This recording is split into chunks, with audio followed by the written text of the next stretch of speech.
Ya, kita live. Bismillahirrahmanirrahim. Assalamualaikum warahmatullahi wabarakatuh. Ivan Villa yang senantiasa menantikan konten-konten dari Zujahidin Cakrawala Cemerlang.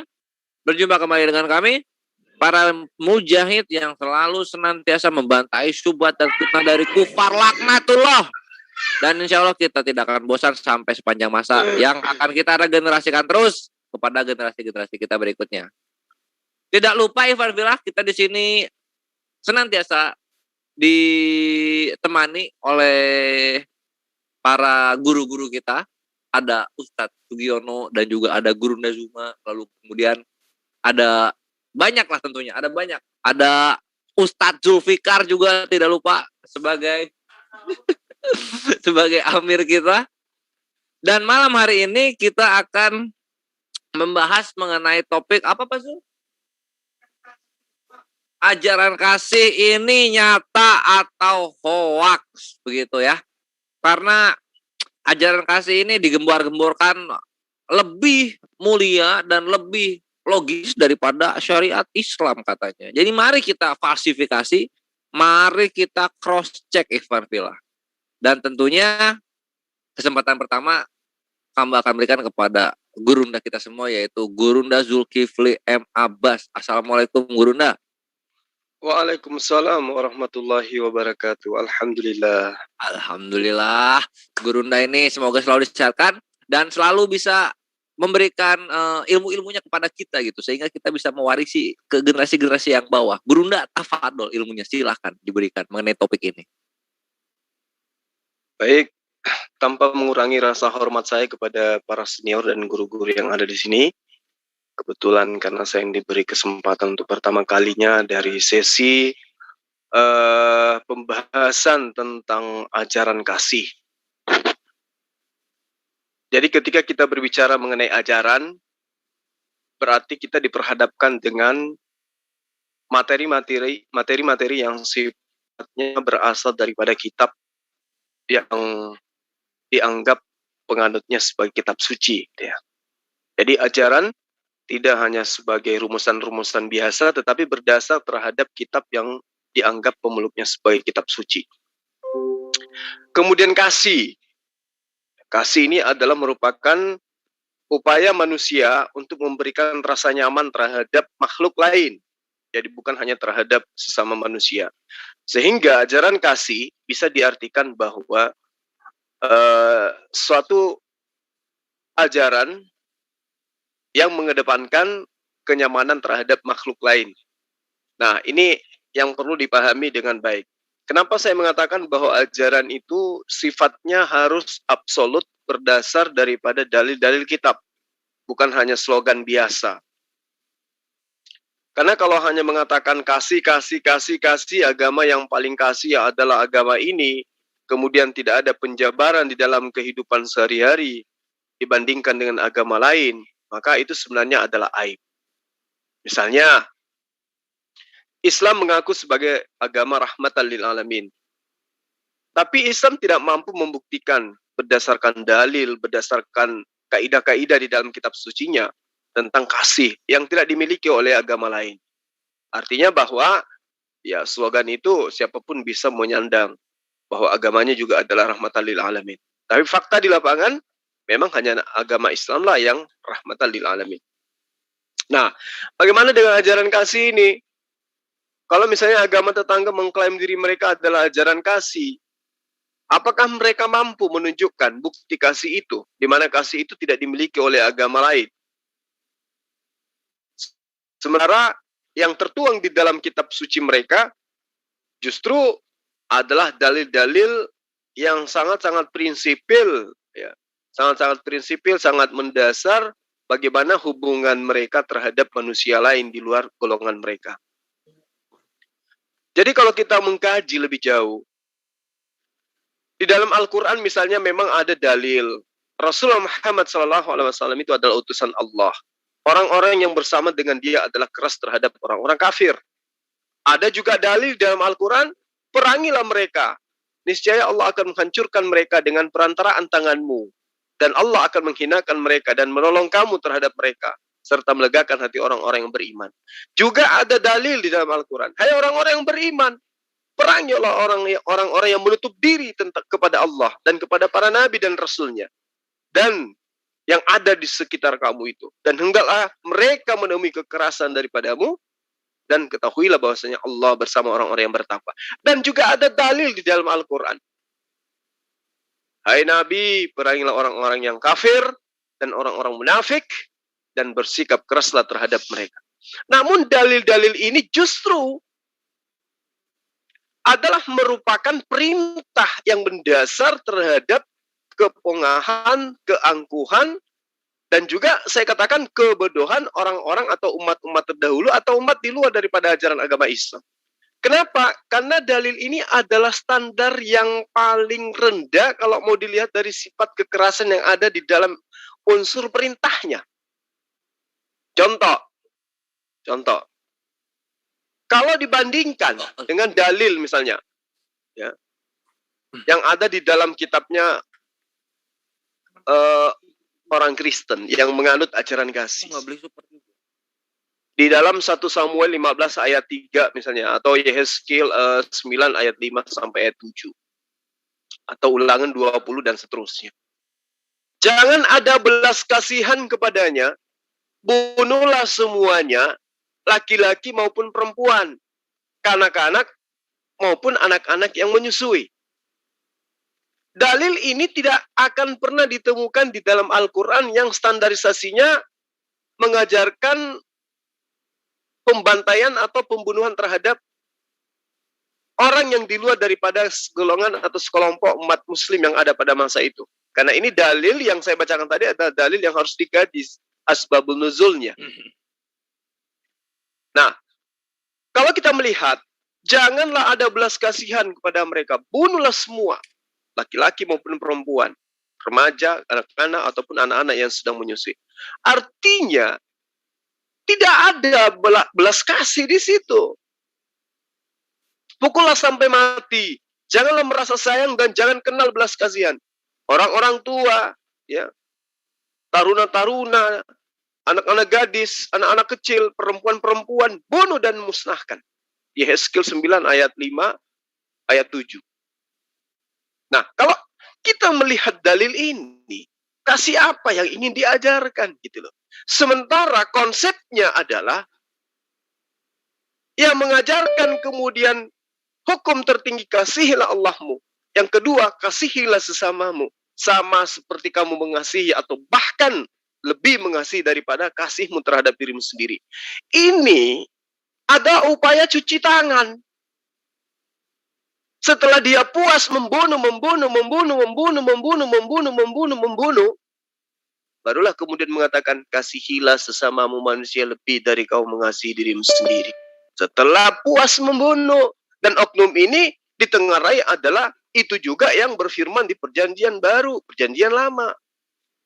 Berarti setelah dia puas dalam bentuk roh, memerintahkan pembunuhan terhadap anak bayi sekalipun, yang menyusui semua yang tidak perawan diperintahkan dibunuh, semua binatang hewan diperintahkan untuk dibunuh. Dalam bentuk roh, menurut iman tetangga, dia sadis. Tapi begitu dia nuzul menjadi manusia, jadi pengecut dia. Ajaran kasih katanya. Lawang kemarin lo, perjanjian lama kamu berantas semua orang-orang yang tidak mengimanimu sebagai Tuhan kok. Jadi ajaran kasih apa yang ingin dipertontonkan di sini? Gak ada sama sekali. Malah lucu kedengarannya, ya kan? Contoh, maka haruslah semua orang yang terdapat di situ melakukan pekerjaan rodi bagimu dan menjadi hamba kepadamu. Maka haruslah engkau mengepungnya. Maka haruslah engkau membunuh seluruh penduduknya. Yang laki-laki dengan mata pedang. Jangan kau biarkan hidup apapun yang bernapas. Melainkan kau tumpas sama sekali apa yang ada di dalamnya. Ini siapa ini yang berkata ini? Dia adalah Yesus. Yesus nih yang berfirman nih. Kalau kita mengikuti pola pikir serigala hitam. Bahwa Tuhannya mereka nuzul menjadi manusia. Jadi yang berfirman di dalam Ulangan 20 ini adalah Yesus. Tapi masih dalam bentuk roh. Kemudian dia muncul. Menjadi manusia. bermanis-manis dia. Meski kita tidak bisa memungkiri bahwa dia pun mengatakan, jangan kau menyangka aku datang untuk membawa damai. Aku datang untuk membawa kekacauan, perang, pembunuhan, dan seterusnya, dan seterusnya. Bahkan dia lebih tegas mengatakan, menurut pemahaman orang-orang gereja, di dalam Markus 16 ayat 16, ini sadis nih. Ya, beritakan, sampaikan tentang Kristen. Siapa yang percaya dibaptis, siapa yang tidak percaya dibunuh atau dihukum. Gila enggak? Jadi ajaran kasih itu adalah muncul slogan ini karena keputusasaan. Tidak adanya ajaran belas kasih yang ada di dalam kitab mereka. Sehingga muncul slogan itu untuk menutupi aib demi aib yang ternyata memang didalilkan di dalam kitab mereka. Gitu. Nah, bagaimana dengan Al-Quran? Seperti yang saya gambarkan tadi, apa yang diterangkan kemudian?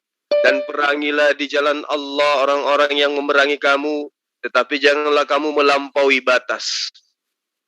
Hebat kan Al-Quran itu? Karena sesungguhnya, kata Allah, tidak menyukai orang-orang yang melampaui batas Allah itu.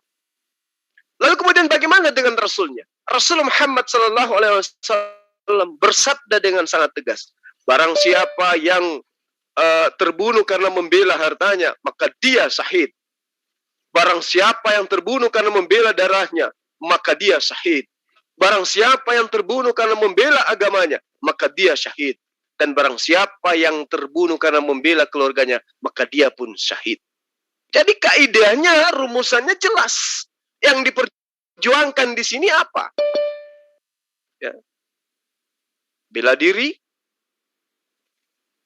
membela agama, membela keluarga, itu kaidahnya. Lalu kemudian Allah berfirman dalam surah Al-Baqarah ayat 194.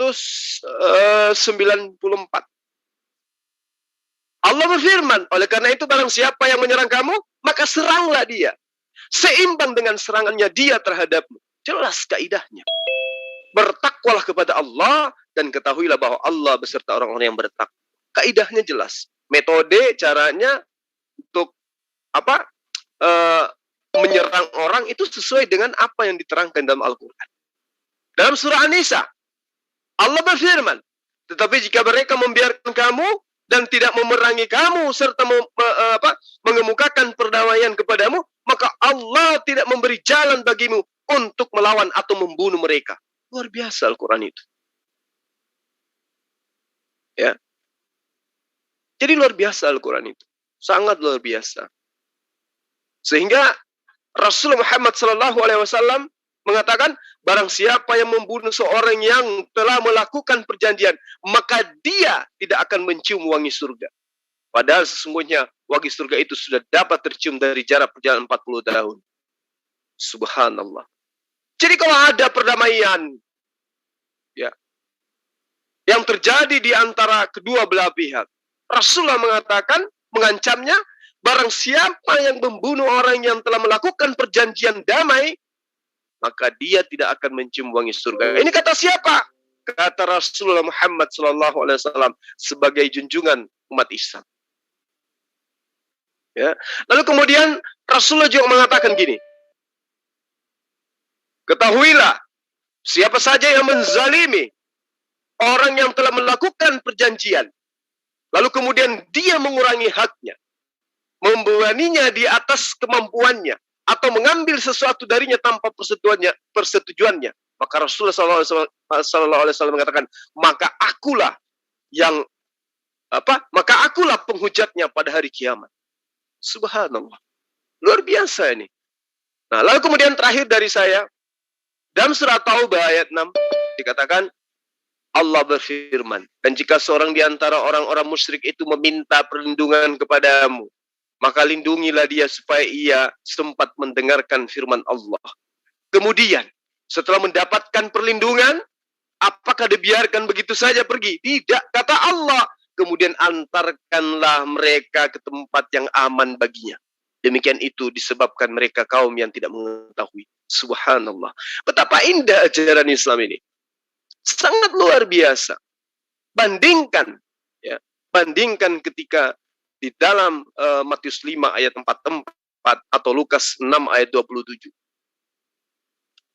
Itu luar biasa. Sangat sangat luar biasa antara apa yang mereka katakan ajaran kasih dengan pembuktian dalil dan juga perilaku mereka dalam kehidupan sehari-hari. Di dalam Lukas 19 ayat 27, Tuhan mereka mengatakan, akan tetapi seterusnya ini yang tidak suka aku menjadi pemimpinnya, senang aku menjadi rajanya, senang aku menjadi tuannya, bawalah mereka kemari dan bunuhlah mereka di depan mataku. Ini yang dipraktekkan ini, sehingga kemana mereka pergi tidak ada sejengkal tanah pun di atas muka bumi ini yang lolos dari kekejaman mereka. Demikian untuk sementara dari saya. Terima kasih atas kesempatan yang diberikan. Silakan pada sahabat-sahabat yang lain untuk melanjutkan. Terima kasih. Assalamualaikum. Waalaikumsalam warahmatullahi wabarakatuh, Gurunda. Nanti kita akan mendengarkan kembali ya tausiah dari Gurunda mengenai bukti-bukti kasih yang ternyata kalau kita selami lebih dalam Biblos ini nggak ada kasih di sana. Bisa dibilang ini omdo gitu, omdo. Jadi kasihilah sesamamu, kasihilah sesamamu. Tapi buktinya tuh nggak ada, Ivan Villa. Ini kalau hamba boleh menambahkan sedikit ya.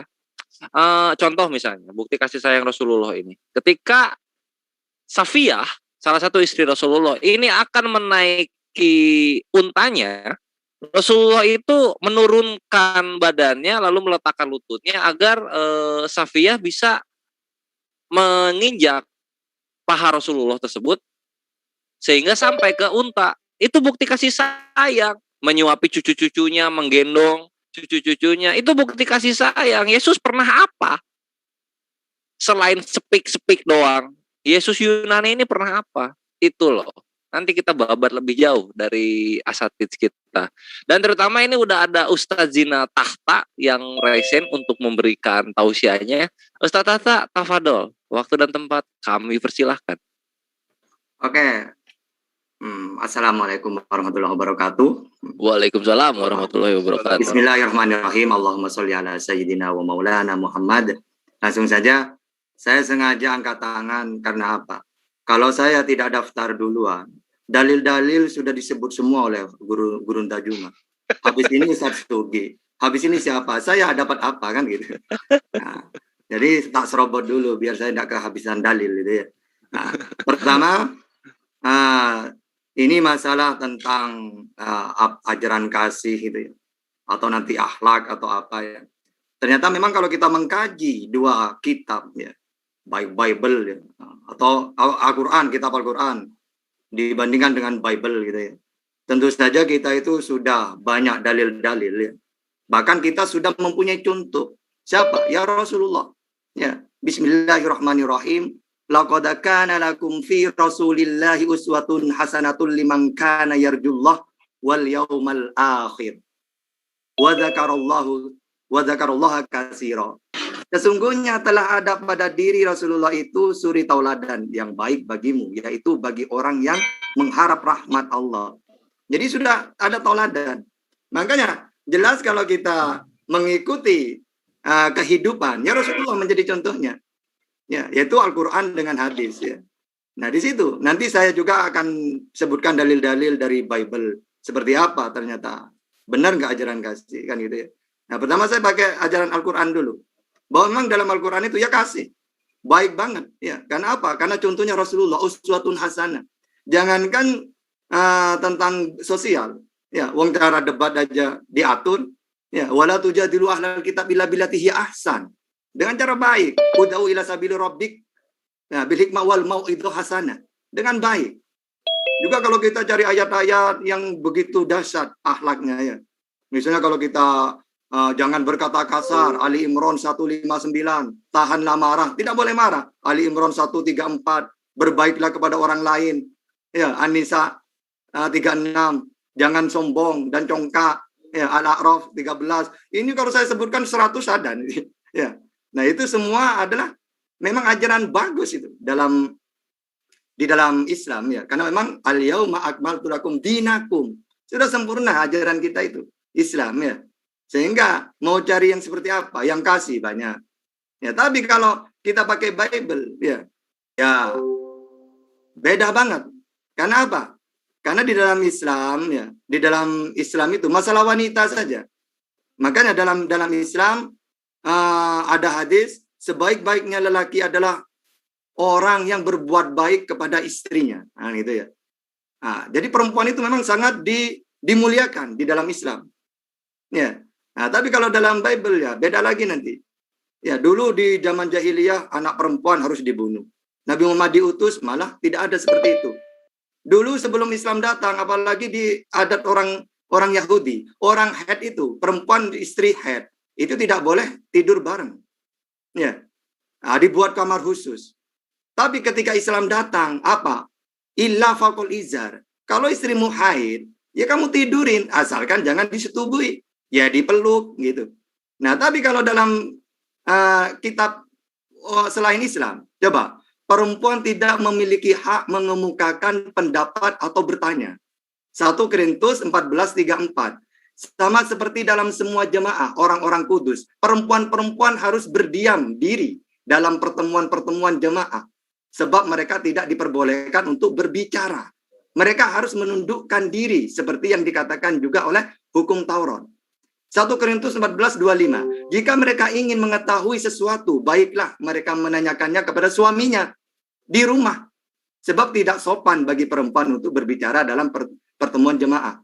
Ya, juga dalam 1 Timotius 2:11, ya seharusnya lah perempuan berdiam diri gitu ya. Nah, terus nanti ada lagi dalil-dalil perempuan tidak boleh menjadi pengajar. 1 Timotius 2:12. Ya, aku tidak mengizinkan perempuan mengajar dan juga tidak mengizinkannya memerintah laki-laki, hendaklah ia berdiam diri. Ya, 2:13, karena Adam yang pertama dijadikan, kemudian barulah Hawa. Nah, itu dasarnya, gitu ya. Ada lagi, apapun yang disentuh perempuan yang sedang haid menjadi najis. Imamat 15:19. Apabila seorang perempuan mengeluarkan lelehan dan lelehannya itu adalah darah dari auratnya, ya, ia harus 7 hari lamanya dalam cemar kainnya, dan setiap orang yang kena kepadanya menjadi najis sampai matahari terbenam, gitu. Jadi aturan-aturan itu bahaya wanita kalau di zaman itu kalau memakai ayat-ayat seperti ini. Kalau dalam Islam orang haid, istri haid, nah kita peluk. Yang penting ya mau faqul izar. Itu kalau dalam makna asbabul wurudnya. Cuma yang tidak boleh itu disetubui. Ya, dia pakai yang rapat, pakai kain, lalu kita peluk, gitu ya. Ya, seperti itu. Kalau di luar Islam dulunya sebelum Islam datang, ini dikucilkan. Ya. Nah, ada lagi perempuan yang menolong suaminya saat berkelahi harus dipotong tangannya, coba. Ya. Nah, ulangan 25:11 itu ya. Ada lagi nanti aturan-aturan itu luar biasa ya. Di dalam kalau kita pakai khusus untuk perempuan ya. Ada lagi perempuan yang diperkosa harus menikahi dengan pemerkosa. Ya enak dong. Ya, diperkosa biar dinikahin kan gitu. Seperti ulangan 22:28 ya. Nanti apa? Masalah keadilan tentang perempuan itu memang kalau kita pakai ajaran ya Islam itu sangat sangat luar biasa. Karena dalam Islam itu inna akramakum indallahi atqakum, itu saja. Semuanya sama. Mau miskin, mau kaya, budak, ya, sayyid, ya, kaya, miskin. Nah, di dalam Islam sama. Karena dalam Islam patokannya Tuhan, Allah. Ya. Inna akramakum indallahi atqakum. Yang dilihat oleh Allah itu adalah takwanya. Ya, innallaha la yanzuru ila ajsamikum walakin yanzuru ila qulubikum. Yang dilihat itu hatinya. Nah, kalau dulu enggak. Orang adat orang Arab itu yang nasabnya bagus, mulia. Yang kaya, ya, yang mempunyai pokoknya yang tidak sama lah antara kaya dan miskin, pejabat dengan yang bukan, orang yang darah biru ya. Kalau orang-orang sekarang itu darah biru dengan darah biasa seperti orang-orangan itu loh, ada kasta-kasta gitu ya, kasta ya. Nah, itu dalam Islam enggak. Makanya kaum muhajirin dengan kaum ansor ya Itu dipersaudarakan. Ya, kenapa? Karena Rasulullah diutus semuanya sama. Ya, tidak ada perempuan, laki-laki, budak, sayyid, miskin, kaya, berkostat atau apa, kaya, miskin, semuanya sama. Nah, itulah indahnya di dalam Islam, merubah semua hal-hal yang tidak baik. Itu ya, itu biar tidak terlalu lama, kasihan Ustaz Sugi ini. Ya. Oke. Sekian dari kami. Akhirul kalam. Assalamualaikum warahmatullahi wabarakatuh. Waalaikumsalam warahmatullahi wabarakatuh. Ustadz kami Tahta. Terima kasih untuk tausiahnya. Sekarang kita lanjut nih, Ivan Villa, setelah mendengar dari Ustadz Tahta ya, supaya kita kenyang wawasan mengenai kasih sayang yang sesungguhnya yang ada di Biblos itu kayak gimana gitu. Biar asatidz kami menjelaskan kepada kalian. Berikutnya Ustadz Sugiono tentunya, sang legendaris yang kita udah tahu dari zaman dahulu kala ya. Tafadhol Ustadz Sugi.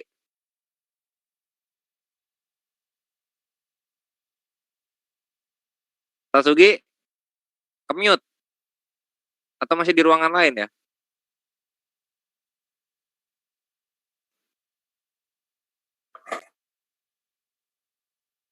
Atau mungkin selagi menunggu Ustadz Sugi, kita berikan waktu kepada asatidz filah yang lain. Jika ada yang ingin disampaikan, tafadhol silahkan disampaikan.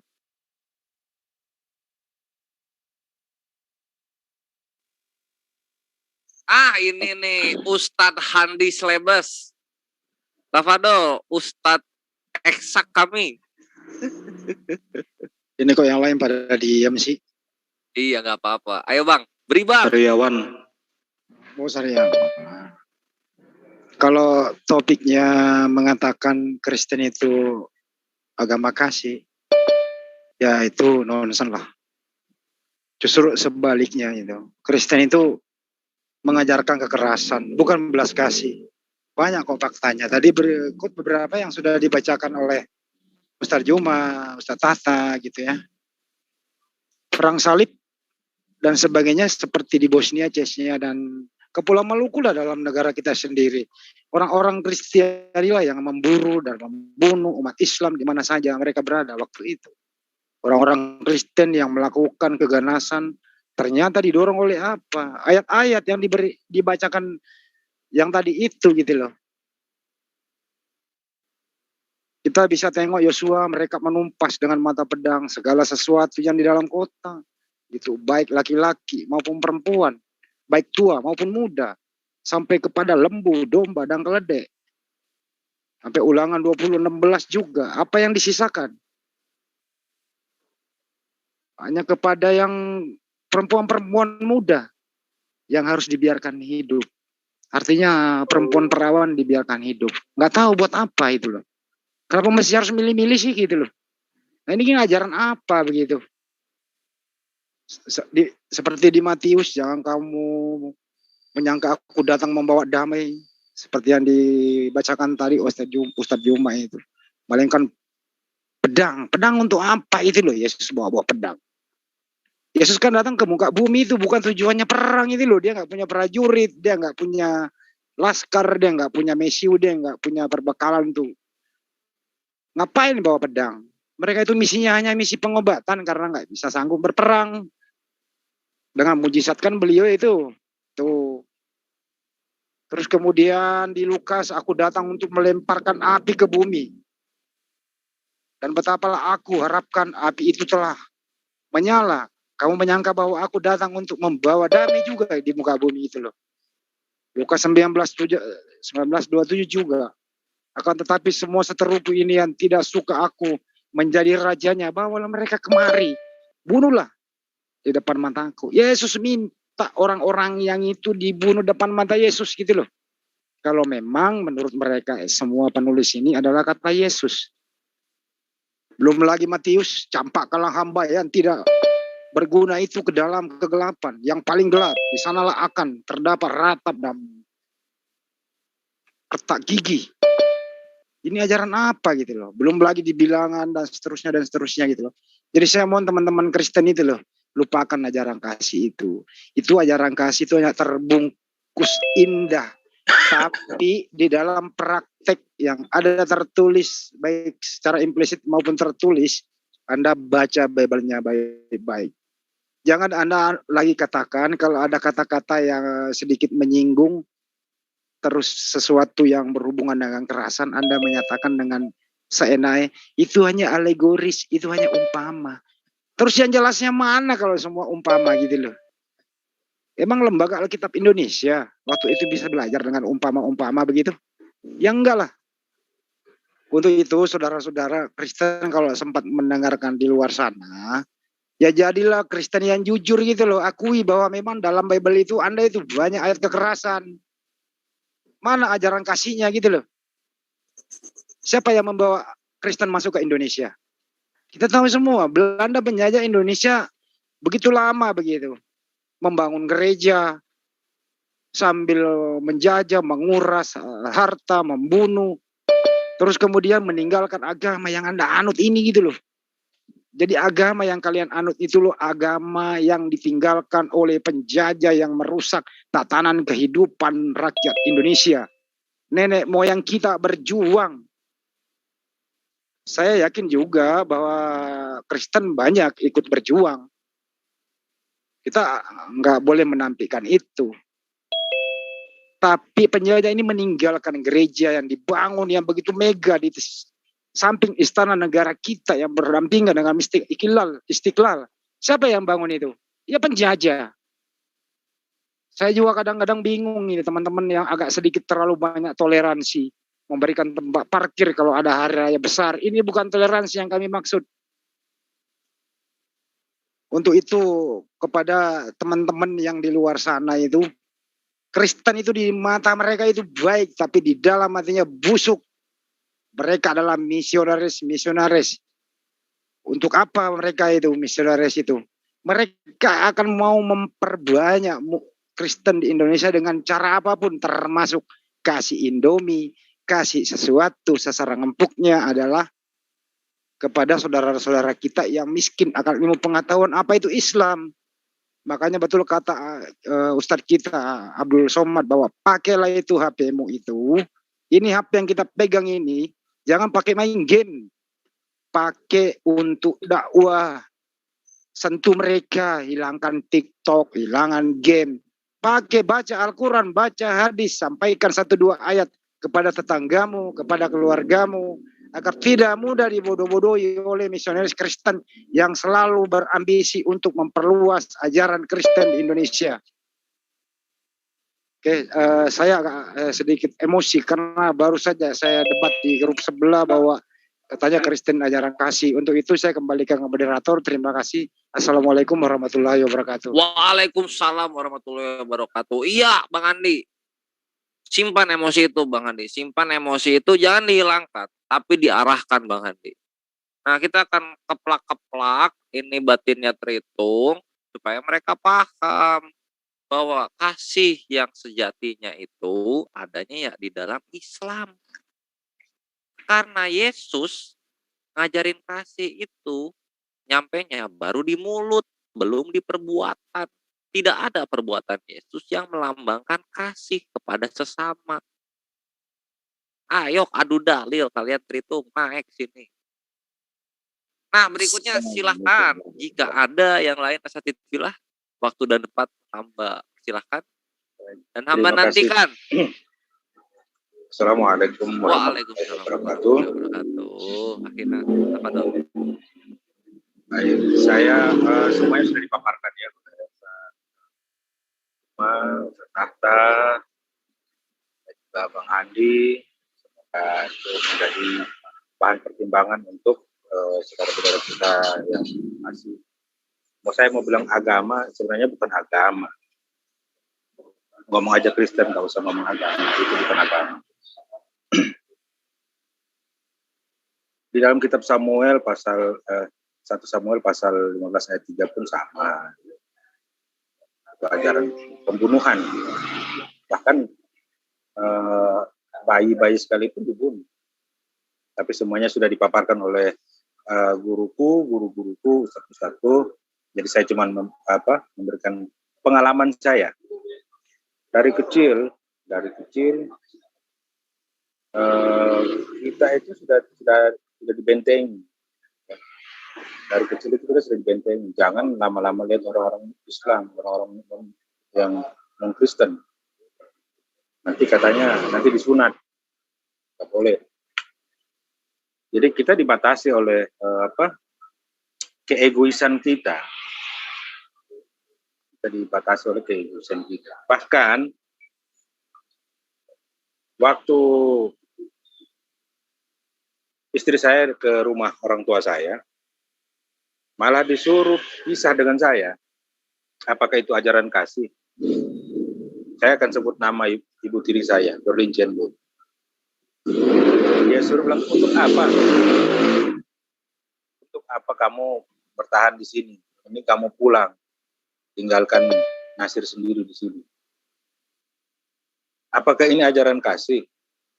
Ujung-ujungnya adik saya juga yang ditinggal sama istrinya.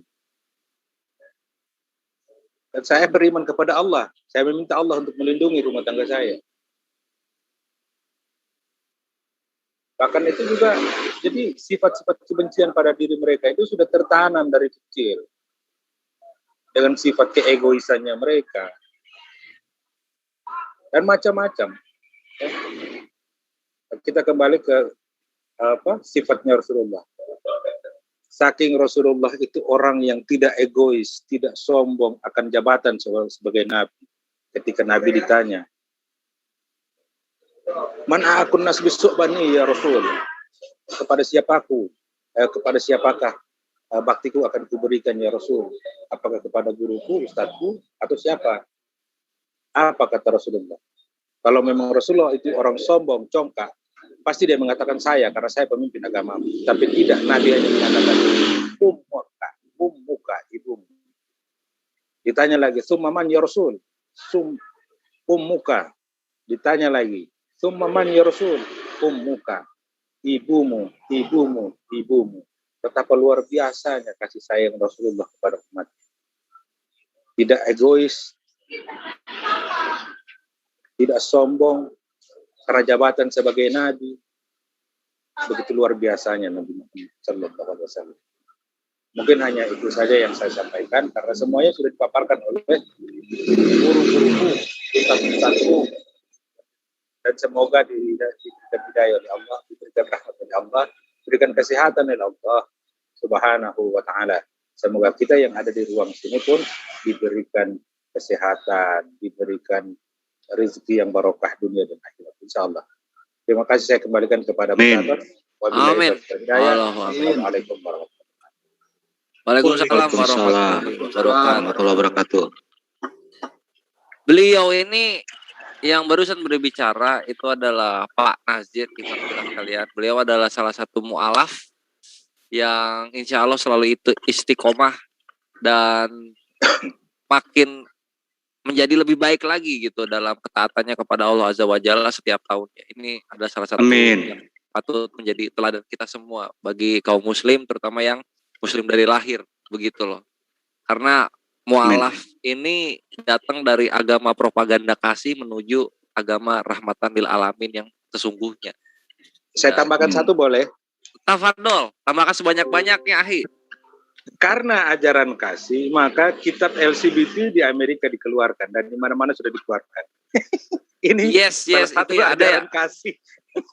Biblos LGBT tuh, aduh. Nah, ini kan kasihan. Kasihan apa? Padahal kalau itu kata Rasul, kata Allah juga, perangi mereka karena tidak sewajarnya laki-laki dengan laki-laki atau perempuan dengan perempuan. Itu paling dilarang oleh Allah. Baik, terima kasih. Yes, benar itu. Jangan dikatakan Ahi Nazir. Karena ada apa ya? Biblos LGBT itu ada Ivan Villa, Biblos LGBT. Nantilah kita bahas itu ya di topik. Soal perangi ini jangan. Bentar, ini untuk perangi ini bukan ngebunuh ya. Perangi itu lawan gitu. Lanjut, Bang. Ya. Kenapa, Bunda? Izin bicara. Tafadhol, Bunda. Oke. Assalamualaikum warahmatullahi wabarakatuh. Ikhwan fillah yang dirahmati Allah yang sedang berada di Zoom ini dan juga para netizen di Menara Siar. dimanapun Anda berada. Ini saya ingin menambahkan tadi perkataan Pak Nazir ya, yang mengenai biblos LGBT yang kalau umat Kristen Indonesia keluar-keluar teriak hoak itu nggak ada.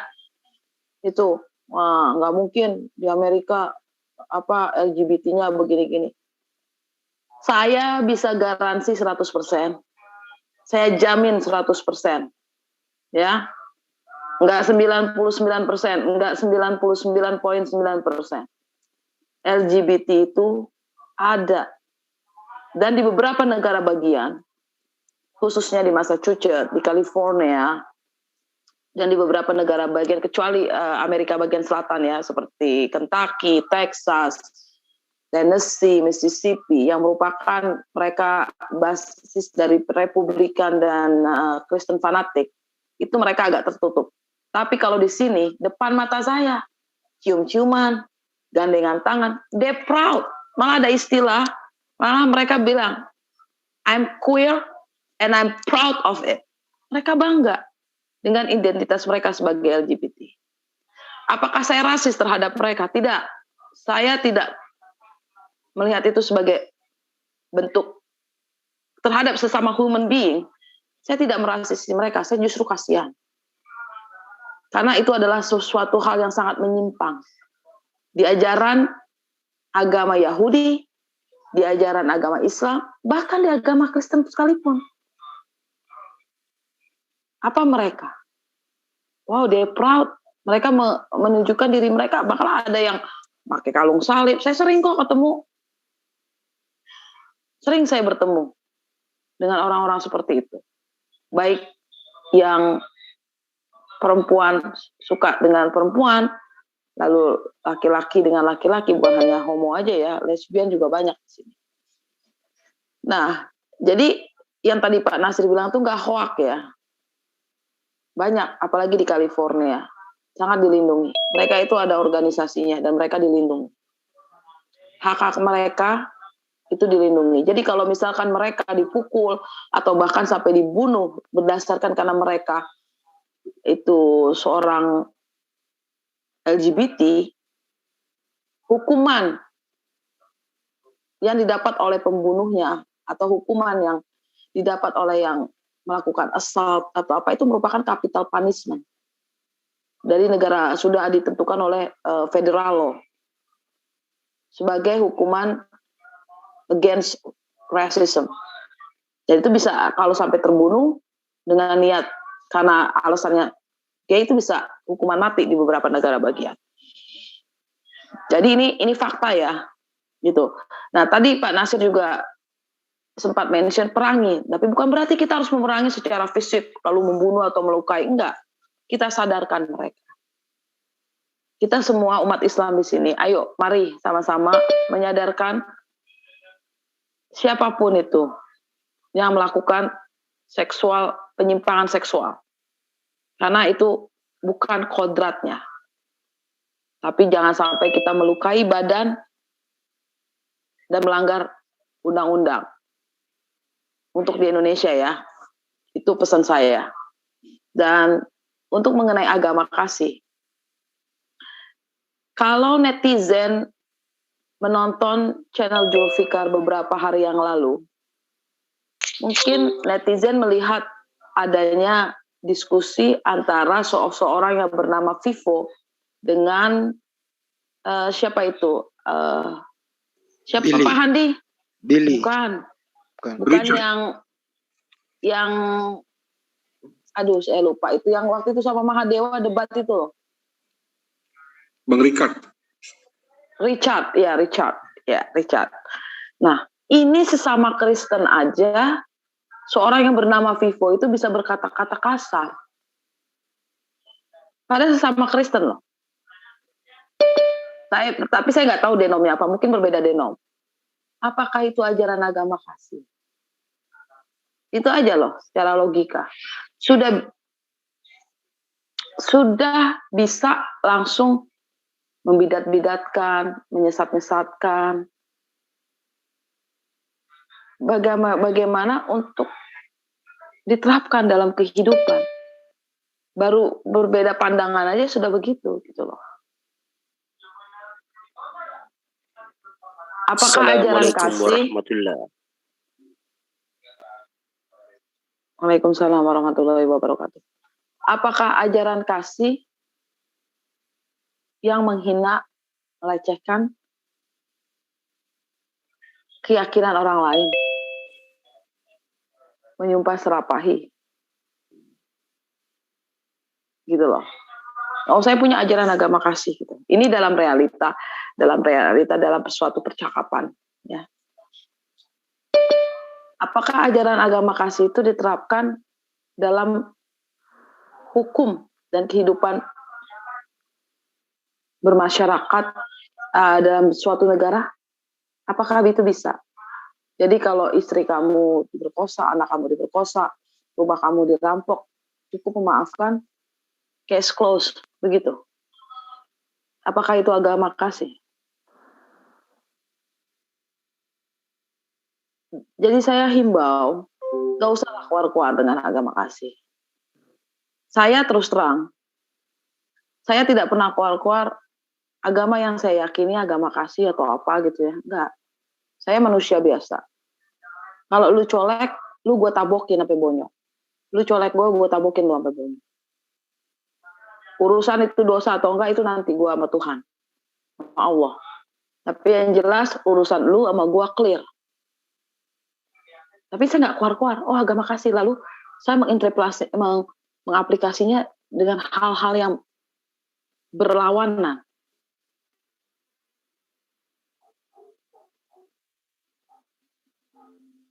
Apakah tindakan saya itu sesuai dengan suatu kebiasaan seorang muslim? Tidak. Itu saya secara personal. Ini cuma sebagai contoh gitu kan ya. Jadi jangan keluar agama kasih lalu menjadikan itu tameng untuk menjual, untuk memurtadkan orang Islam bodoh. Dan para netizen yang terhormat, yang saya hormati dan saya sayangi, jadikan HP kalian sebagai dakwah yang tadi Pak Handi Selebes mention. Dakwah. Apa itu?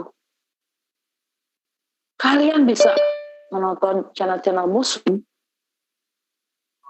dan memberikannya dan men-share-nya kepada saudara kalian, kawan kalian, relasi kalian untuk mendukung apa yang dilakukan para kristolog muslim, para pendebat muslim, dan juga para ustadz, ustazah. Kalau saya bukan ustazah, bukan.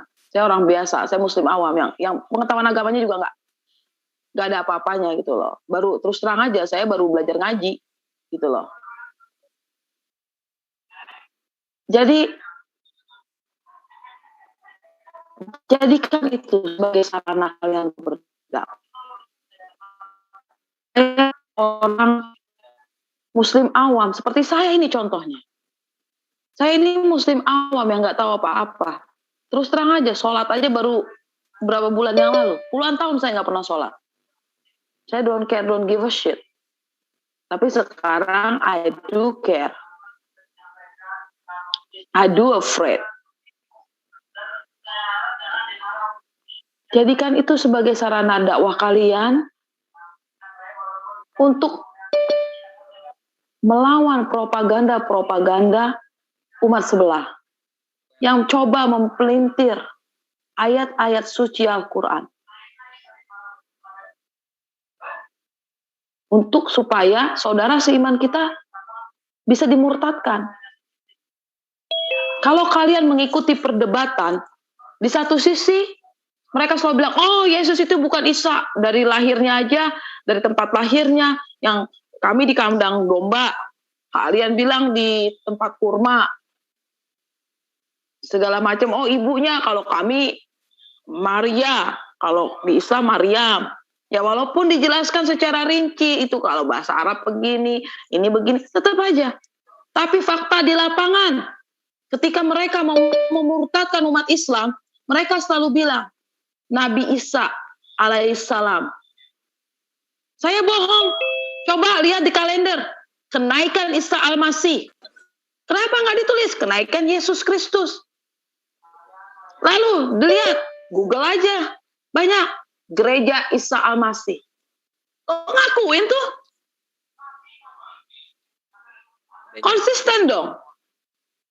Kalau memang Nabi Isa, kalau kalian tidak mau Yesus disamakan dengan Nabi Isa, minta ke pemerintah, jangan tulis Isa Al-Masih di kalender. Kenaikan Isa Al-Masih. Copot itu gereja-gereja yang pakai nama gereja Isa Al-Masih. Fair, itu baru fair. Tapi selama kalian masih, salah satu dari kalian masih menggunakan kata itu, jangan pernah kalian bilang kalau Yesus itu bukan Nabi Isa. Ingat saudara-saudara semua, Nabi Isa alaihissalam itu adalah nabi yang umat Islam harus hormati. Salah satu dari 25 nabi yang harus dihormati. Yang kita harus menghormati. Dan kalian jangan menghujat. Dilarang kita menghujat, melecehkan umat Islam nih ya. Umat Islam dilarang menghujat, melecehkan sesembahan orang. Dan ada firmannya di dalam Al-Quran. Saya kurang tahu, mungkin para ustadz di sini bisa menjabarkan. Tapi yang jelas intinya lagi, keajaran kasih yang merupakan hanya kamuflase, yang merupakan hanya slogan-slogan yang tidak bisa diterapkan dalam kehidupan negara. Anyway, saya terlalu lama, terlalu panjang, mungkin netizen bosan. Saya berikan lagi, saya kembali menyimak, saya kembalikan kepada moderator. Assalamualaikum warahmatullahi wabarakatuh. Maklum nenek-nenek. Waalaikumsalam warahmatullahi wabarakatuh. Iya, syukron Bunda. Bunda enggak panjang. Itu cukup untuk ini ya, menyadarkan kaum Tritung bahwa Amerika tuh nggak kayak Melayu. Tritunggal di sana lebih ekstrim lagi gitu dalam berkasih sayang. Karena sesama jenisnya pun dikasih sayangi gitu. Dicocok tanami itu sesama jenis. Ini adalah level ini ya, level Sodom ini kasih sayangnya. Berikutnya Ivan Villa, silakan. Yang ingin memberikan perbandingan mengenai kasih di dalam Tritunggal dan kasih di dalam Islam. Tafadol. Belum ada? Oke, kalau begitu hamba yang masuk. Pak Sugi mana Pak Sugi, Bang Slayer? Tasugi, iya tadi dipanggilin belum ada. Tasugi, tafadol.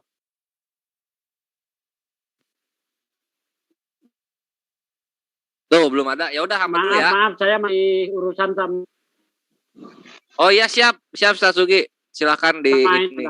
Saya Mas Dre di ruang admin. Lanjut aja dulu. Siap. Silakan disempurnakan dulu, urusannya ditunaikan dahulu. Kami menantikan. Nah, selagi menantikan Tasugi, jadi mungkin ada asatid filah juga yang ingin memberikan sedikit tausiahnya sambil menanti yang lain juga, maka dari itu hamba akan mengisi sejenak.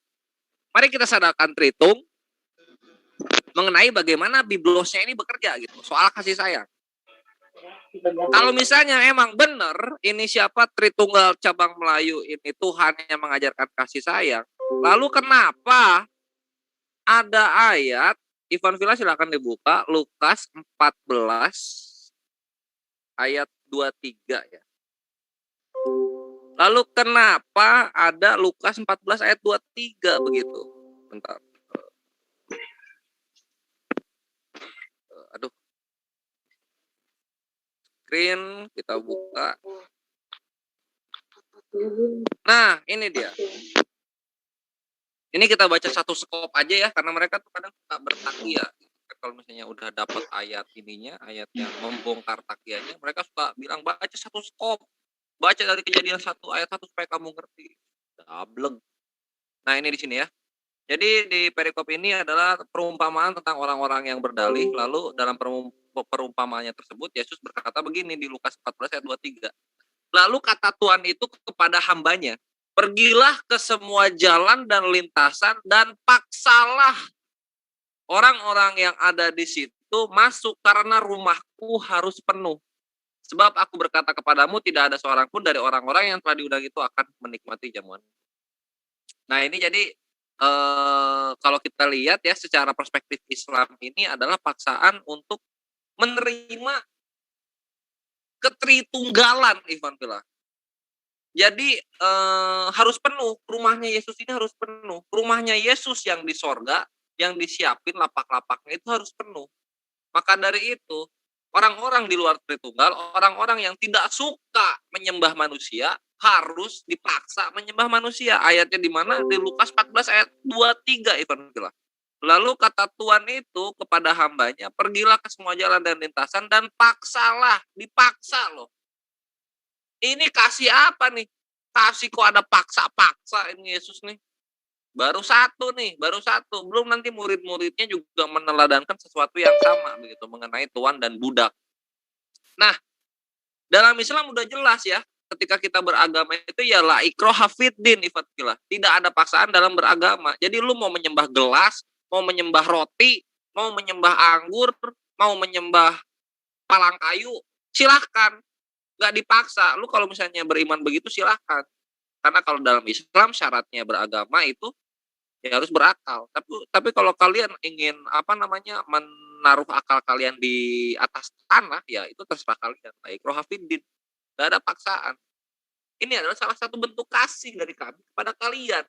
Lah kalian bentuk kasihnya kok memaksa kami untuk ikut menyembah manusia. Kita tidak begitu.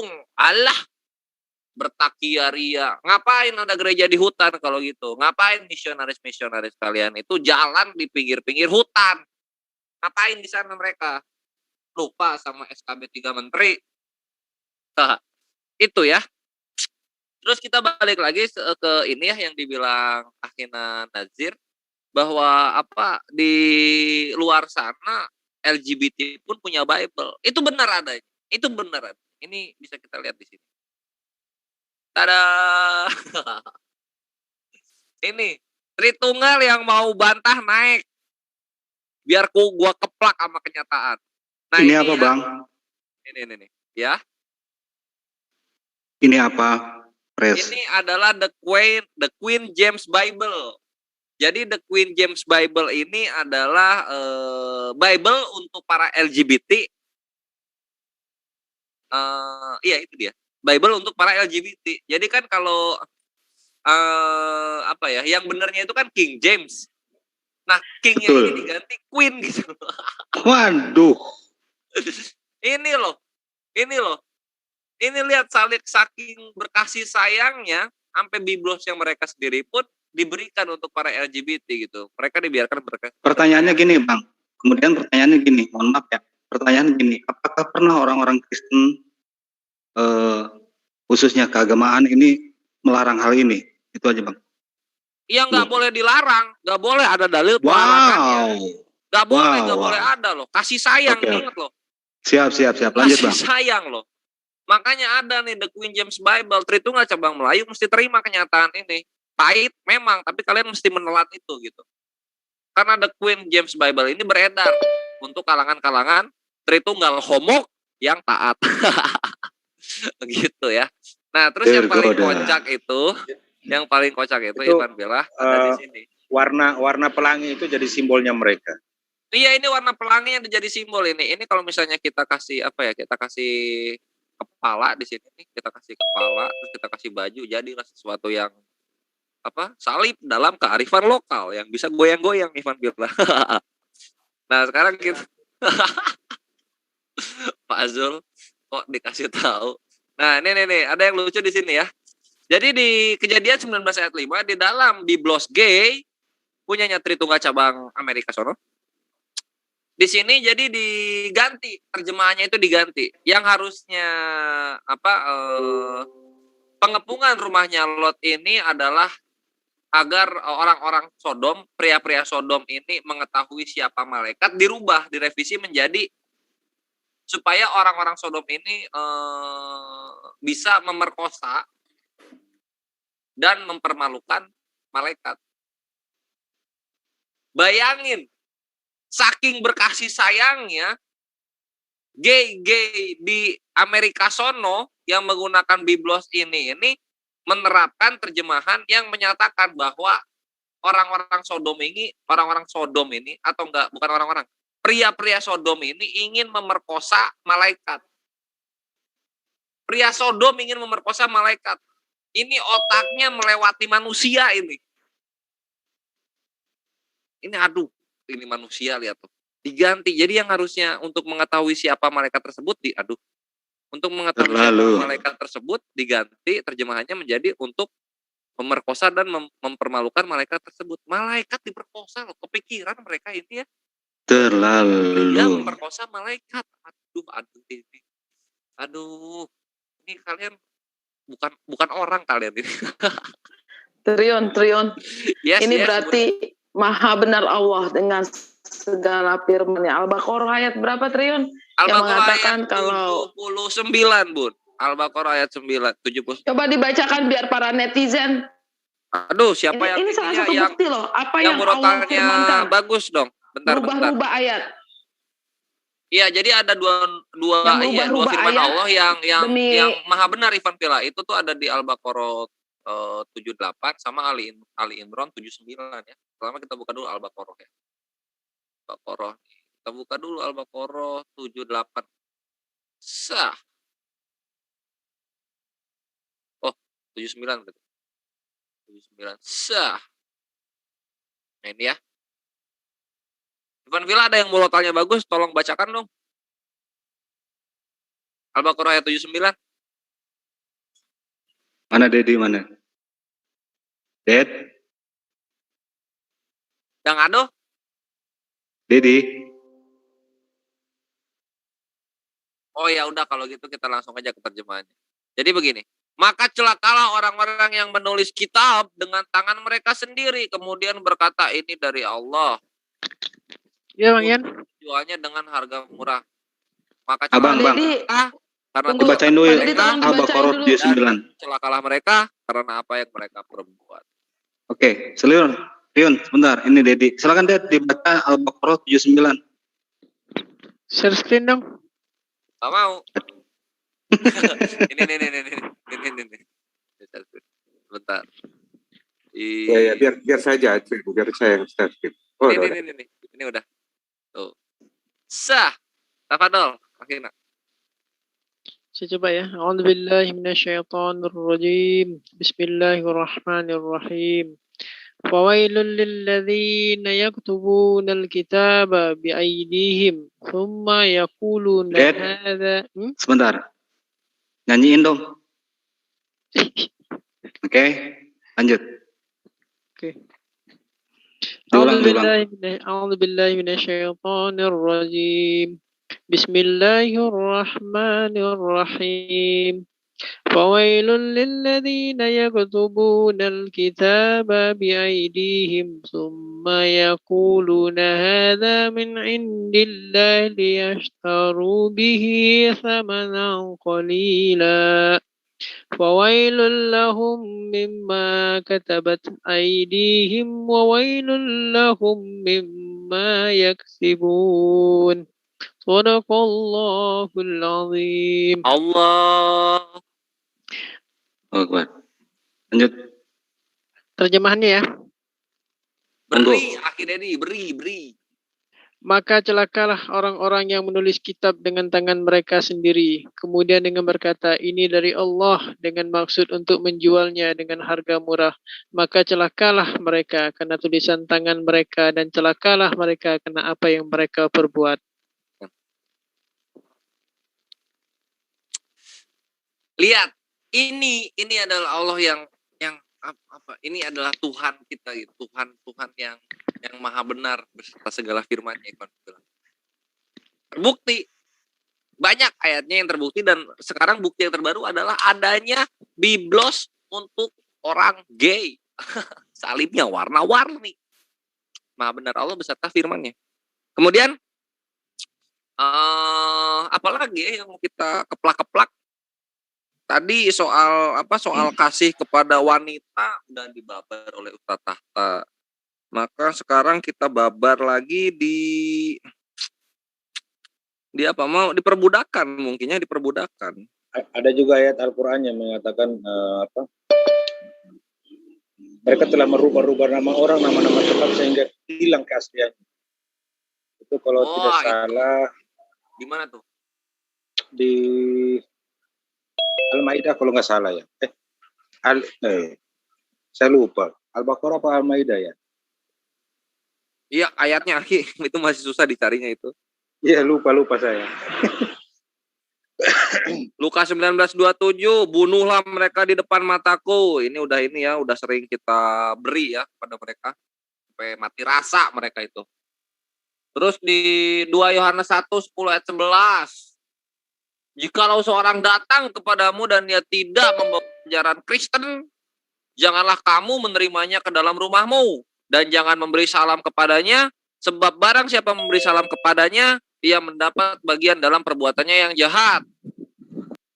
Bayangin ini. 2 Yohanes pasal 1 ayat 10. Yes, 2 Yohanes 1:10-11. Ini Nah, kasih lihat itu kan aja. artinya kesimpulannya jangan kamu beri salam kepada orang yang tidak seiman denganmu, kesimpulannya. Berarti kan sudah ada larangan. Gak boleh datang ke rumah. Jadi kita beri kalau salam muslim atau ini datang taruh ke di rumah. pagar, Ahi. Gak boleh masuk kita ini. Nggak boleh masuk. Kalau Tritunggal taat Alkitab. Instruksi.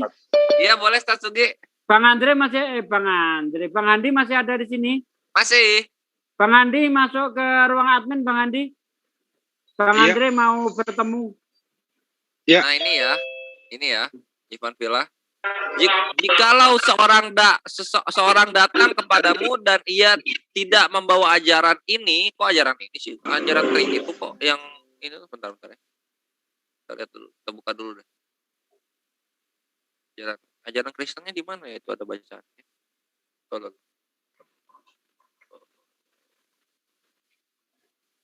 Di konteksnya.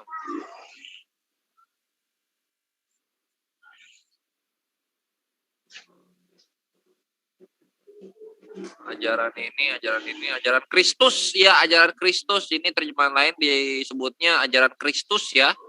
Janganlah kamu menerima dia di dalam rumahmu, nggak boleh bertamu kita. Ya nggak boleh. Begitu juga sebaliknya. Ya nggak boleh bertamu kita loh. Ini terus kasihnya dari mana?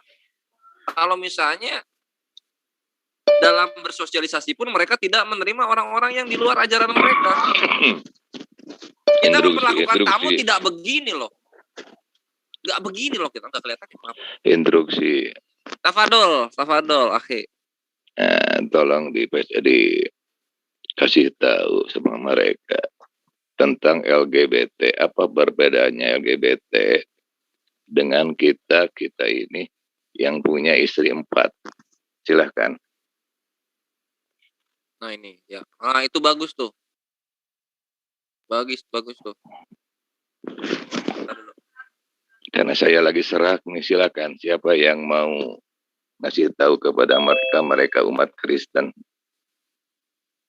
Nah, ya, LGBT dengan kita itu punya istri 1, 2, 3 dan 4 gitu. Kalau mampu. Iya, kalau mampu. Allah perintahkan kita bukan ini satu. Bukan, ini kan acaranya kasih gitu, kasih gitu kan.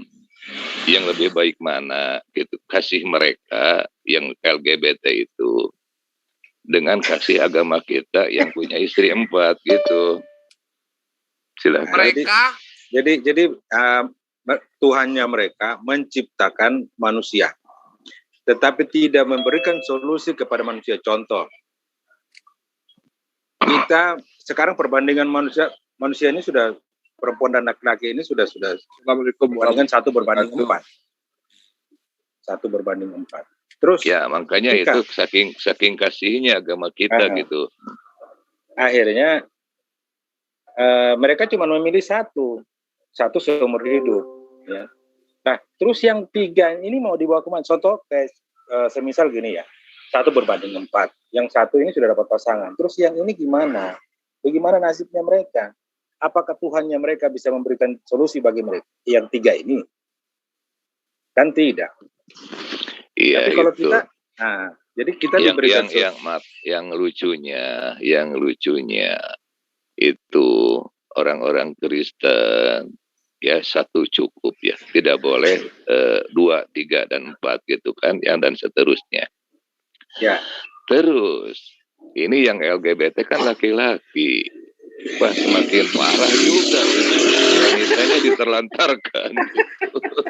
Jadi nganggur. Akhirnya Banyak kan yang nganggur wanita tuh. nganggur. Kalau Yan mau ambil Yan. Nah, jadi yang nganggur ini nasibnya mereka gimana?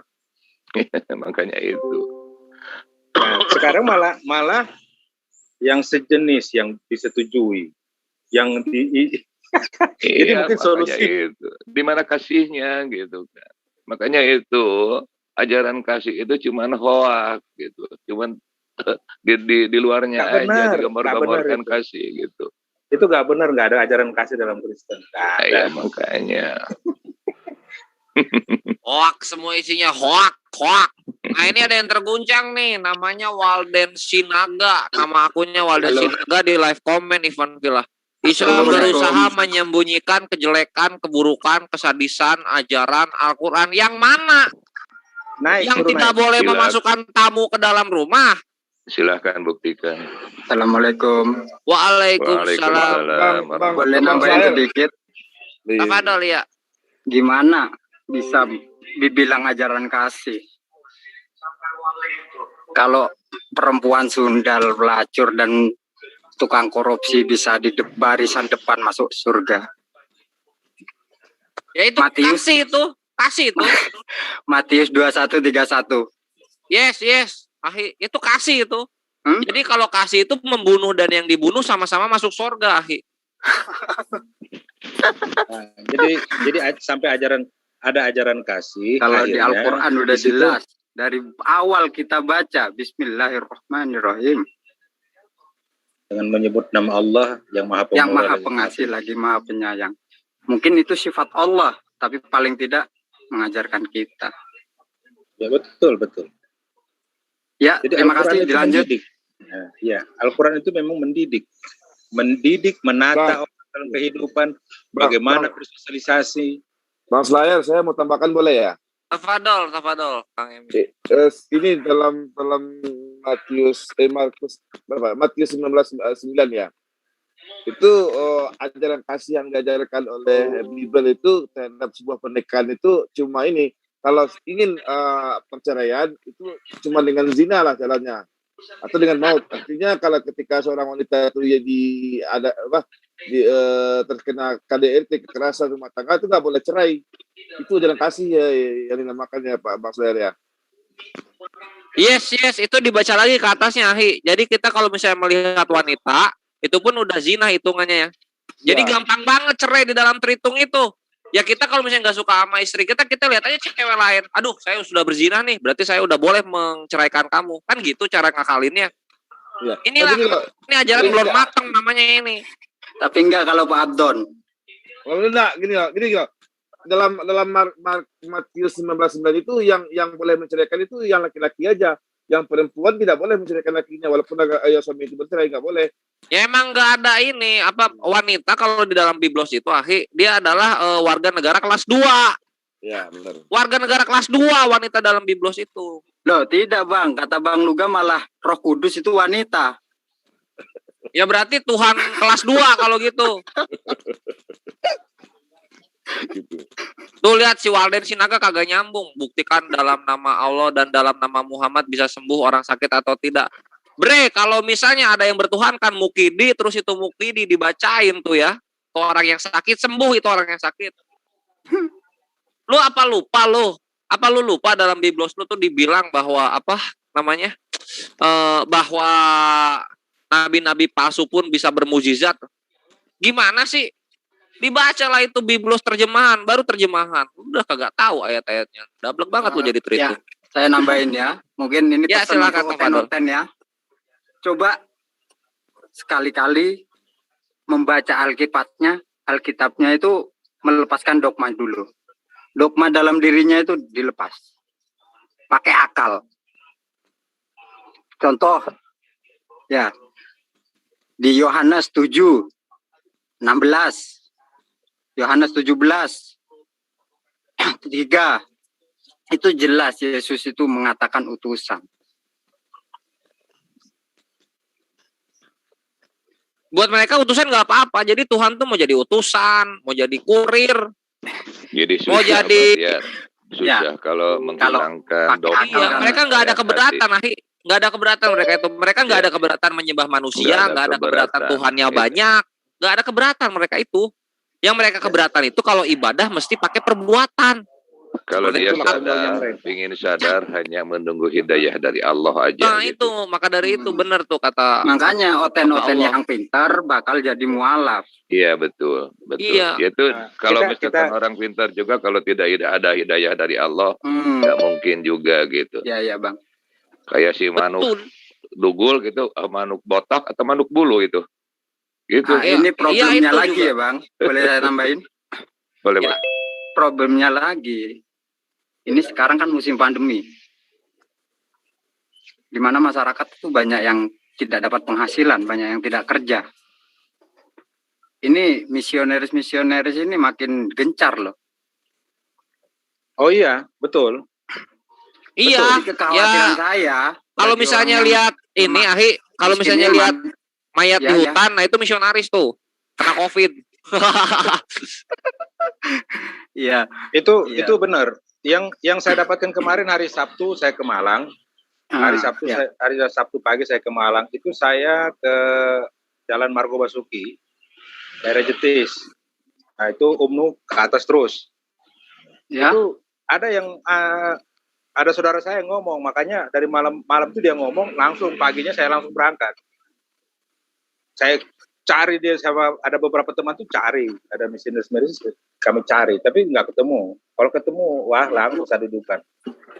Ya, kebetulan ini saya juga mendengar di daerah Banyuwangi, tapi saya kan posisinya sekarang di Bondowoso. Jadi saya ada teman ngubungi saya, yaitu ada misionaris ini mulai masuk dia. Masuk itu boleh kok, disiram minyak boleh itu, karena apa namanya mereka melanggar duluan, usir aja, lempar oli lengket. Nah iya sih, tapi mereka di mana itu yang misionaris masuk ke hutan itu di mana itu? Banyak Ahina di mana-mana itu. Ini bentar, ada yang mau masuk mau menjelaskan, siapa namanya tadi ya? Heri Gunawan. Ya silakan Bro Heri Gunawan. Namanya jangan ganti-ganti ya. Kita bingung nanti soalnya nggak akan dimasukin kalau namanya nggak kita kenal. Nah itu siapa? Heri Gunawan sama Walden Sinaga, silakan. Yesus Tuhan kami, kenapa kau sewot? Bukan, kita nggak ada masalah lu mau nyembah galon juga ya silahkan. Yang kita masalah itu ketika kalian nyerang kami, bahwa kami agama kerang, kalian agama kasih, tapi kasih kalian tuh Om Doto.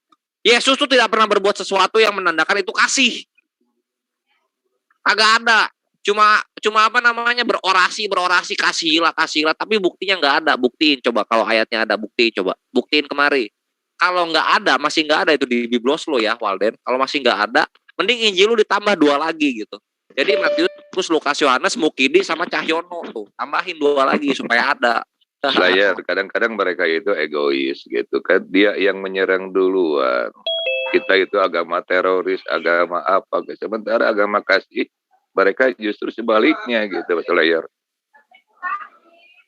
Nah itu dia mereka tuh jadi gimana ya?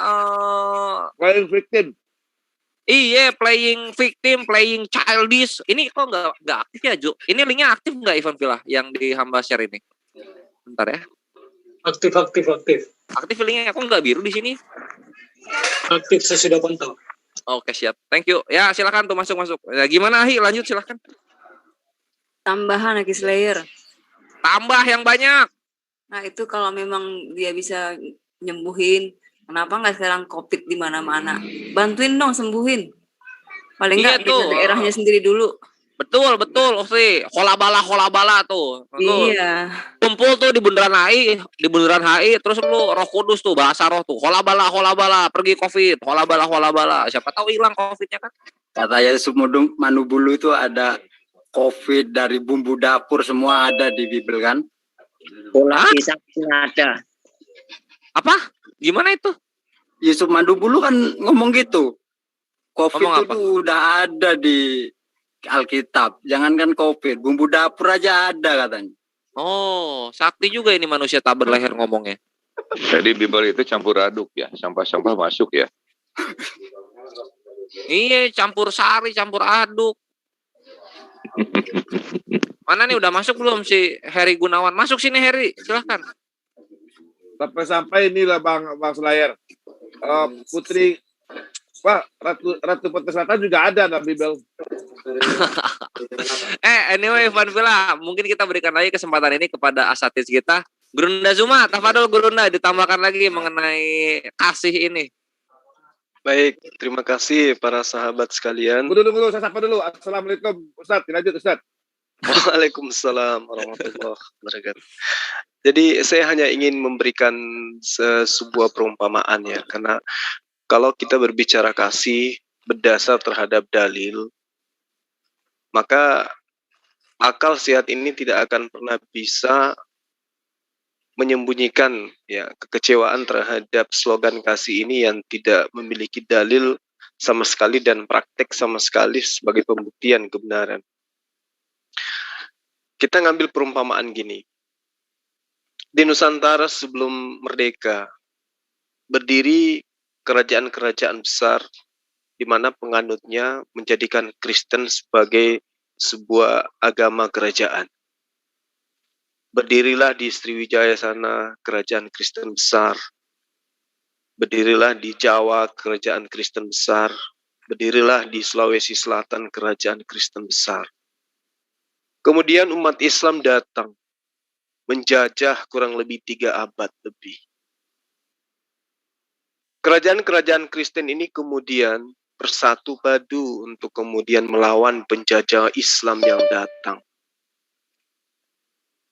Penjajah Islam yang datang kemudian merampas rempah-rempah, membunuh anak-anak, ya, memualafkan semua yang bisa mereka mualafkan secara paksa, kemudian membuat banyak wanita menjadi janda, anak-anak menjadi yatim piatu. Lalu kemudian penjajah Islam ini mendirikan masjid di mana-mana. Pertanyaan yang muncul kemudian untuk membuktikan ajaran kasih itu benar hoaks ada pada Kristen atau ada pada Islam. Kira-kira ketika kerajaan-kerajaan Kristen ini berhasil mengusir penjajah yang beragama Islam, orang-orang yang berada di bawah kekuasaan penjajah Islam yang ada di Nusantara ini, yang menjadi penjaga masjid, yang menjadi mata-mata umat Islam, penjajah Islam, yang menjadi pemuas nafsu, menjadi budak seksnya daripada umat Islam, pejuang tentara-tentara Islam, kemudian yang menjadi pemungut pajak dari penjajah Islam, yang adalah pribumi yang kemudian daripada berjuang bersama dengan pasukan Kristus, mending mereka berkhianat dengan penjajah Islam, memeluk agama Islam demi untuk mengamankan perut dan kelamin. Nah, ketika pahlawan-pahlawan yang 99% Kristen berhasil mengusir penjajah Islam dari Nusantara ini, ulanglah ini tentara Islam ke negaranya. Meninggalkan mantan budak yang berhasil mereka Islamkan. Meninggalkan masjid-masjid yang berhasil para penjajah Islam dirikan. Kira-kira loh ya, orang-orang Kristen yang dijajah sudah 350 tahun lamanya, apakah dia mau memaafkan pribumi yang berkhianat menjadi pengikut Islam? Apakah mereka akan mau membiarkan masjid-masjid yang didirikan oleh penjajah Islam itu berdiri di tengah-tengah rumah ibadat mereka? Ayo, mari kita jawab dengan hati nurani yang paling dalam. Karena hati nurani ini tidak pernah bisa bohong. Hati nurani ini adalah sesuatu yang diberikan oleh Allah jujur terhadap kebenaran. Kira-kira mantan pengikut penjajah Islam ini ada nggak ruang diberi hidup di Nusantara? Apalagi setelah mereka bebas, mereka merdeka, memproklamirkan kemerdekaan mereka dengan kalimat Haleluya, Haleluya, Haleluya. Kira-kira ada nggak ruang buat umat Islam, mantan penjajah, mantan budak majikan, daripada penjajah ini? Ada nggak yang bisa menjawabnya? Ini gambaran jelas tentang ajaran kasih. Kenapa? Umat Islam berjuang siang dan malam untuk menegakkan kemerdekaan di Nusantara ini. Umat Islam siang dan malam memperjuangkan Nusantara ini tanpa henti. Dan mereka sadar bahwa penjajah-penjajah ini, hari Minggu mereka bernyanyi di rumah ibadat mereka, di atas tanah yang mereka rampas. Mereka mendirikan rumah ibadah setelah mereka puas membunuh, membuat pribumi menjadi janda, menjadi yatim piatu. Mereka beribadah menyebut sembahan mereka dengan riang gembira. Apakah setelah mereka berhasil diusir oleh pejuang umat Islam di Nusantara ini, maka umat Islam kemudian dengan kesakitan yang diderah selama berabad-abad menimbulkan sosok manusia yang sifatnya barbar, melihat kekejaman para tentara-tentara yang beragama Kristen meninggalkan rumah ibadat. Melihat pengkhianat-pengkhianat pribumi yang lebih mengedepankan isi perut dan kelaminnya dengan berkhianat terhadap pribumi dan bersekongkol dengan penjajah. Apakah umat Islam ini sekonyong-konyong setelah mereka mengusir majikan, sang budak mereka habiskan, rumah ibadat mereka di bumi hanguskan oleh para pejuang umat Islam? Atau sampai hari ini keturunan para budak ini masih menjamur di Nusantara ini, bahkan sok mereka yang berkuasa dan mengajarkan ajaran slogan kasih dengan pura-pura lupa dari mana mereka lahir. Dan apakah hari ini rumah ibadat mereka yang mereka dirikan dari hasil merampas hak pribumi dengan pajak yang sangat menyekik pribumi, mereka dirikan rumah ibadah itu, apakah hari ini masih berdiri atau sudah tidak ada lagi? Fakta di lapangan. Karena Islam adalah rahmatan lil alamin. Islam berdiri di atas pondasi Ar-Rahman Ar-Rahim. Maka kemudian para penjajah masih bisa melihat sisa-sisa kekejaman mereka dengan rumah ibadat yang mereka tinggalkan. Mereka masih bisa berinteraksi dengan keturunan-keturunan mantan budak mereka yang ada di Nusantara itu. Dan yang paling luar biasa lagi, ketika umat Islam mampu merumuskan sebuah dasar negara dengan kalimat La ilaha illallah, satu Tuhan. Mereka yang menuhankan tiga Tuhan masih bisa hidup damai di tengah-tengah negara yang dimerdekakan atas nama Allah. Coba para sahabat, ada ndak di antara sahabat yang bisa menjawab ini? Kalau kondisi ini dibalik, apakah masih ada anak-anak Islam yang akan berjalan damai ke tempat ibadah mereka untuk mengkaji Al-Quran? Apakah masih sempat kita mendengarkan kalimat-kalimat panggilan untuk menyembah kepada Allah berupa azan di surau-surau, di masjid-masjid? Sekiranya yang menjajah 3 abad ini adalah umat Islam. Ada tidak di antara saudara-saudara yang ada di sini yang mampu menjawab ini? Silakan. Silakan Ikhwan Fillah, disambut pertanyaan dari Guru Nazuma ini. Tafadol. Apakah akan sama perlakuan mereka dengan perlakuan kita terhadap mereka yang sudah menyakiti kita terlebih dahulu? Apakah akan sama? Silahkan Ikhwan Fillah. Tidak. Ada Bang Heri yang angkat tangan itu, Bang Slayer. Sudah hilang ini. Bang Heri. Herinya sudah hilang. Masih ada sih. Mana? Masih ada Bang Slayer. Mana? Itu. Iya Bro Heri, jika masih ada silakan dibuka mute-nya. Tes. Mana? Ada, silakan Pak. Oh iya. Ya silakan. Guru Nazuma, kita kedatangan saudara kita dari Tritunggal Cabang Melayu yang ingin menjelaskan pertanyaan dari Guru ini. Silakan Bro Heri. Itu mute-nya masih ketutup. Oh ya. Sekarang Nah. gimana tes? Ya, cakep masuk. Ya, silakan. Oh ya. Gini. Saya ngomong gini kedengeran nggak nih? Tes. Oh, jelas, besar dan jelas. Lanjut. Oke. Kalau saya ya, itu seorang pengikut Kristus sejati. Jadi perlu rekan-rekan muslim ketahui, itu di Yohanes 17 ayat 3 itu Paulus pun mengatakan kita hanya mengenal satu-satunya Allah yang benar, yaitu Bapa, dan mengenal Yesus itu utusannya.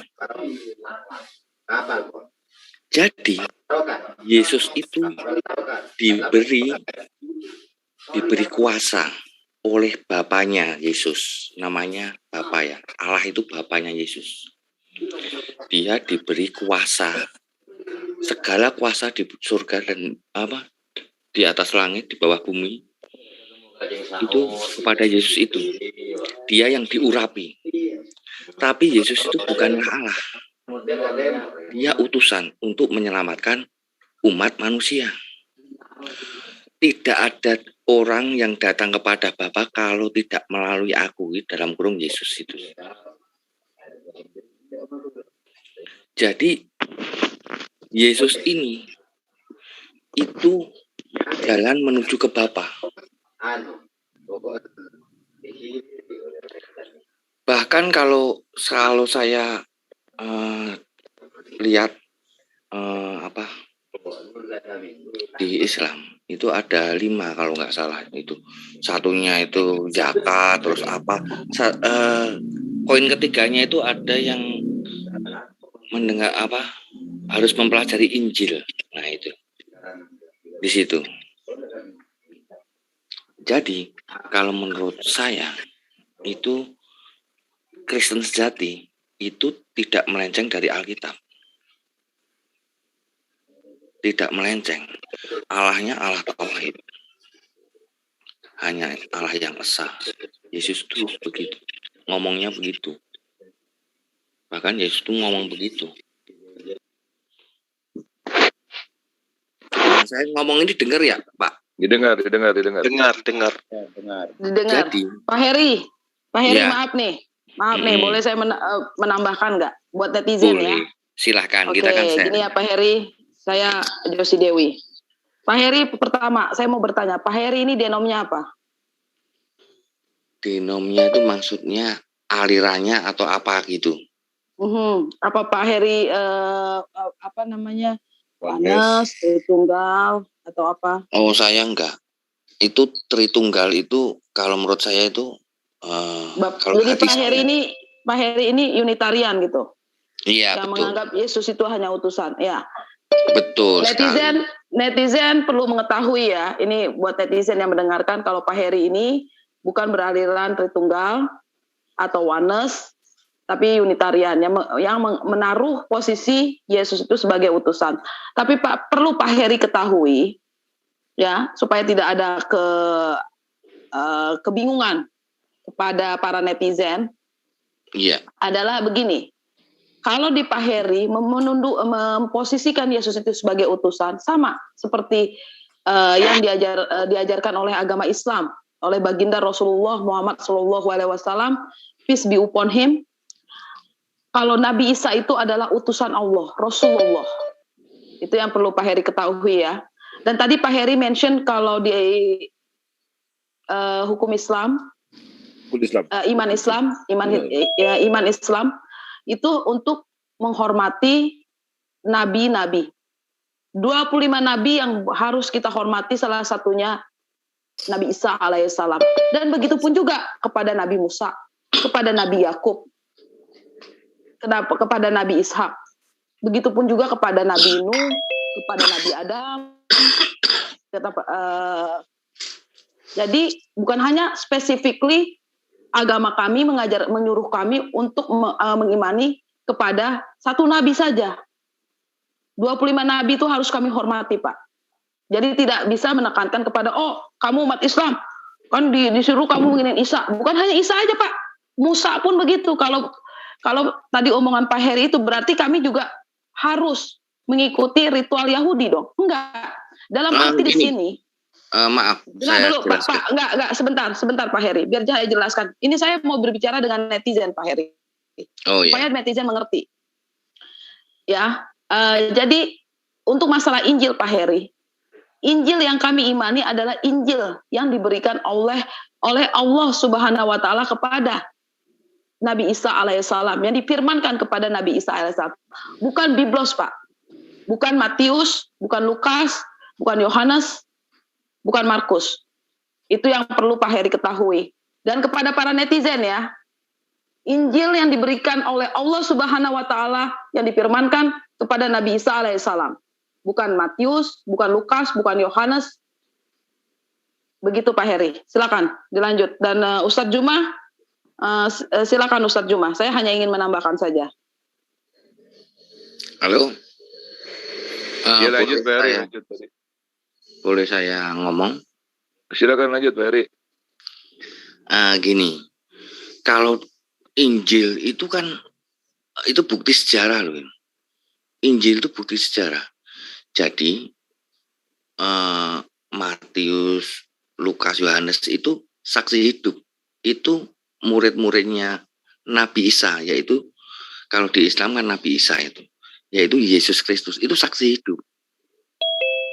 Itu saksi hidup. Jangan ngarang Pak Eri. Lukas bukan murid Yesus, Pak. Aduh, ente ini gimana? Matius, Lukas, Yohanes itu pengarang, itu saksi hidup itu. Bukan murid Yesus, Pak. Bukan. Pak Heri. Pak Heri. Ya. Yuk. Pak Heri, nun sewu ya. Ya. Kalau pengarang-pengarang empat Injil ini, kalau memang Injil ini benar-benar dari Nabi Isa atau Yesus, kesimpulannya harus jelas, ya, harus berfokus kepada Yesus atau Isa, atau diklop menjadi satu, Injil Yesus atau Injil Isa. Jadi dia tidak menggunakan empat ini karena simpang siur pemberitaannya. Oh, ini nun sewu ya, mohon maaf, bukan bermaksud untuk mau menyerang apa, tidak. Ya. Ini sebagai kesaksian saya karena bagi ilmu gitu. Ya, nggak apa-apa. Gini. Baik, saya stop dulu sebelum melebar kemana-mana. Kita kan sudah membuat live dengan konten ajaran kasih yang bagaimana. Ini judul kita ini, kok melebar ke Yesus, melebar kemana-mana ini. Ini kita jelaskan. Mas Juma bisa dijelaskan ajaran kasih itu bagaimana menurut Mas Juma itu? Kita kembalikan ke temanya aja. Ya oke. Ajaran kasih. Oke. Memang Yesus yang saya